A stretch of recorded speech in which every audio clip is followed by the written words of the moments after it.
হঠাৎ গুরুত্বপূর্ণ ঘাঁটি ছাড়ছে মার্কিন বাহিনী, আর তাতেই নড়েচড়ে বসেছে পশ্চিমা বিশ্ব। অনেকেই বিষয়টিকে ভয়ঙ্কর কিছুর ইঙ্গিত বলে মনে করছেন। এদিকে যুক্তরাষ্ট্রের অভিবাসন নীতি কঠোর হওয়ায় ছাড়ছেন অনেকে। ভিওরি নিউজের দাবি, যুক্তরাষ্ট্রের অনেকেই এখন দেশ ছেড়ে অন্য দেশে চলে যাচ্ছেন।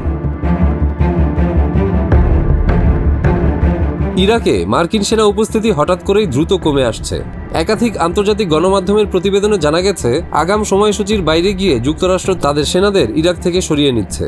ইতোমধ্যে দুটি গুরুত্বপূর্ণ ঘাঁটি থেকে সৈন্য সরানো শুরু হয়েছে। প্রতিবেদন অনুযায়ী পশ্চিম ইরাকের আইন আল আসাদ ঘাঁটি এবং রাজধানী বাগদাদের কাছে অবস্থিত ভিক্টোরিয়া ঘাঁটি থেকে মার্কিন সেনাদের প্রত্যাহার শুরু হয়েছে। এই দুটি ঘাঁটি ইরাকে মার্কিন সেনাদের জন্য অত্যন্ত গুরুত্বপূর্ণ বলে বিবেচিত। সংবাদ মাধ্যমগুলো এই পদক্ষেপকে অপ্রত্যাশিত বলে বর্ণনা করেছে। জানা গেছে, নির্দেশটি এসেছে বাগদাদে অবস্থিত মার্কিন দূতাবাস থেকে। সেই মোতাবেক ধাপে ধাপে সেনা সরিয়ে নেওয়া হচ্ছে। এর মধ্যে কিছু সেনাকে ইরাকের কুর্দিস্তান অঞ্চলের এরবিল শহরে স্থানান্তর করা হচ্ছে, আবার কিছু সেনা প্রতিবেশী এক আরব দেশে পাঠানো হচ্ছে। তবে এই দ্রুত পদক্ষেপের মাধ্যমে ওয়াশিংটন ও বাগদাদের মধ্যে আগে যে ধাপে ধাপে সেনা প্রত্যাহারের রোডম্যাপ তৈরি হয়েছিল, সেটি অনেকাংশেই উপেক্ষিত হচ্ছে। ইরাক সরকারকে এ বিষয়ে অবহিত করা হয়েছে এবং বাগদাদের কর্মকর্তারা জানাচ্ছেন, তারা ঘনিষ্ঠভাবে পুরো প্রক্রিয়া পর্যবেক্ষণ করছেন। অন্যদিকে সংসদ সদস্যদের মধ্যে এ নিয়ে মিশ্র প্রতিক্রিয়া দেখা দিয়েছে। কেউ কেউ বলছেন, ইরাকি নিরাপত্তা বাহিনী এখন একাই পরিস্থিতি সামলাতে সক্ষম। প্রাথমিক পরিকল্পনা অনুযায়ী 2025 সালের সেপ্টেম্বরের মধ্যে ধীরে ধীরে বিদেশি সেনারা ইরাক ছাড়ার কথা ছিল, কিন্তু হঠাৎ নেওয়া এই পদক্ষেপে সেই সময়সূচি ভেঙে গেছে।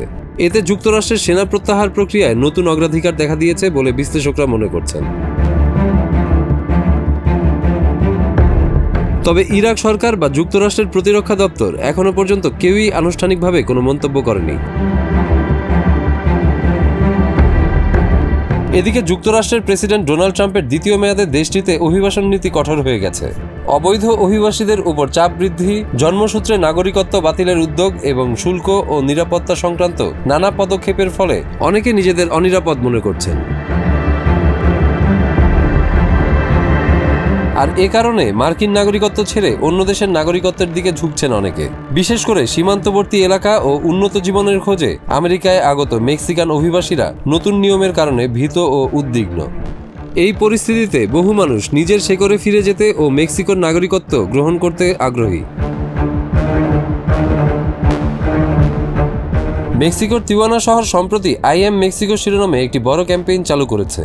এই কর্মসূচি মূলত মেক্সিকান বাবা মায়ের ঘরে জন্ম নেওয়া মার্কিন নাগরিকদের দ্বৈত নাগরিকত্ব প্রদান করতে শুরু করেছে। ক্যাম্পেইনের মাধ্যমে নাগরিকরা মেক্সিকোর নাগরিক হিসেবে বিভিন্ন সুবিধা পাবেন এবং তাদের নিরাপত্তা ও আইনি অধিকার সুরক্ষিত থাকবে।